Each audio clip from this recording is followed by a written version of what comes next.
بسم الله الرحمن الرحيم. ألف لام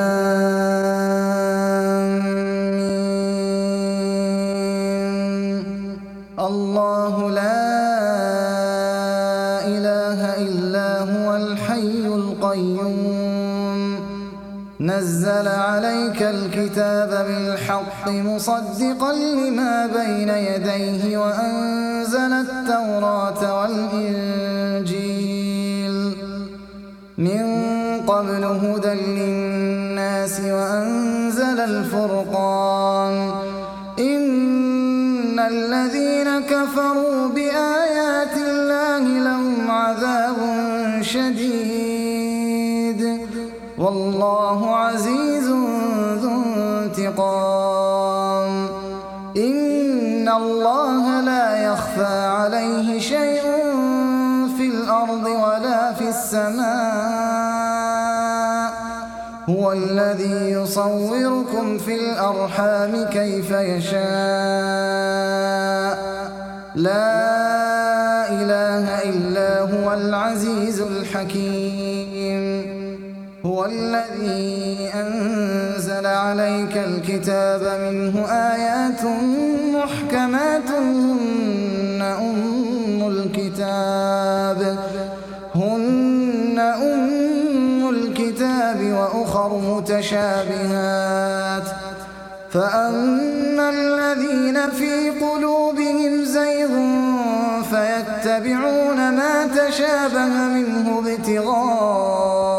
الفتنة وابتغاء تأويله وما يعلم تأويله إلا الله والراسخون في العلم يقولون آمنا به كل من عند ربنا وما يذكر إلا أولو الألباب ربنا لا تزغ قلوبنا بعد إذ هديتنا وهب لنا من لدنك رحمة إنك أنت الوهاب ربنا إنك جامع الناس ليوم لا ريب فيه إن الله لا يخلف الميعاد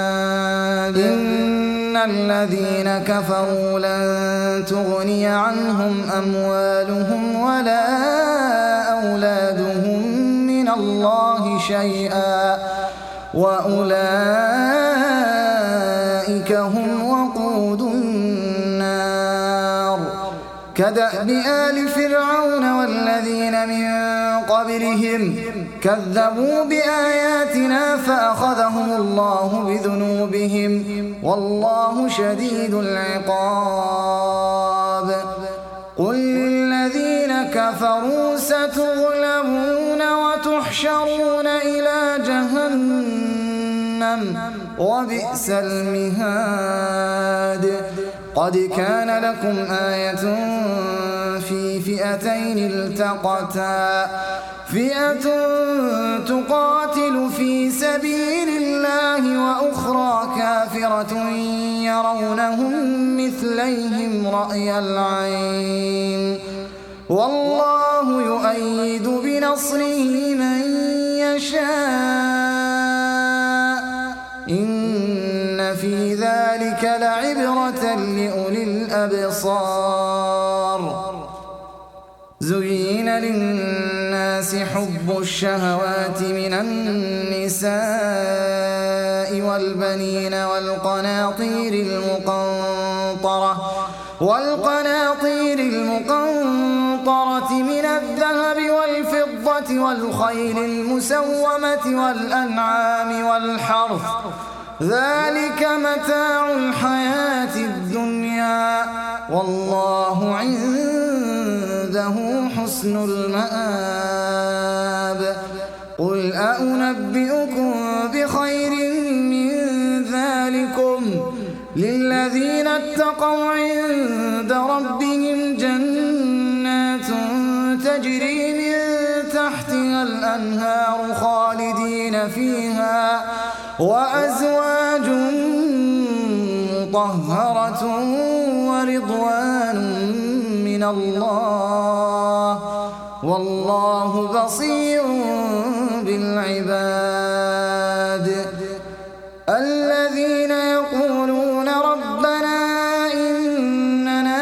آمنا فاغفر لنا ذنوبنا وقنا عذاب النار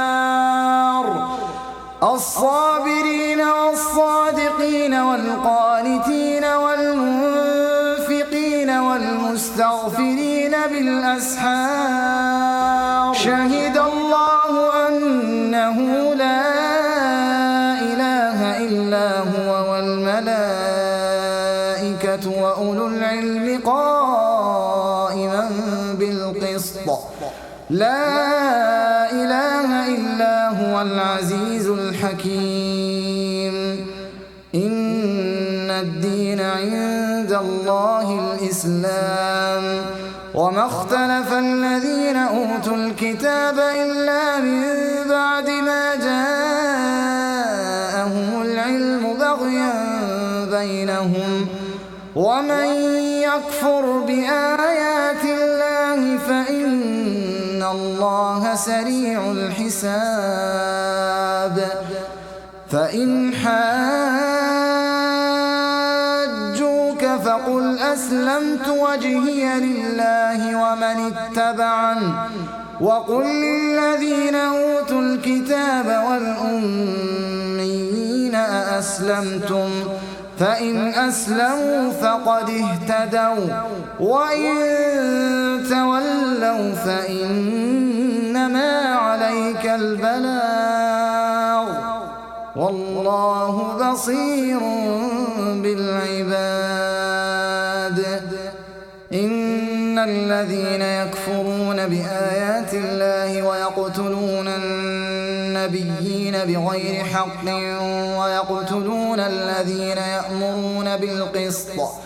ويقتلون الذين يأمرون بالقسط من الناس فبشرهم بعذاب أليم أولئك الذين حبطت أعمالهم في الدنيا والآخرة وما لهم من ناصرين ألم تر إلى الذين أوتوا نصيبا من الكتاب يدعون إلى كتاب الله ليحكم بينهم ثم يتولى فريق منهم وهم معرضون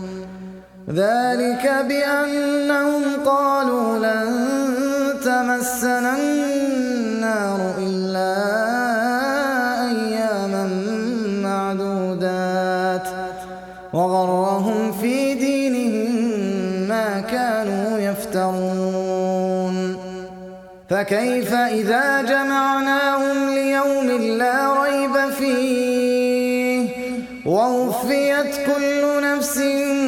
ما كسبت وهم لا يظلمون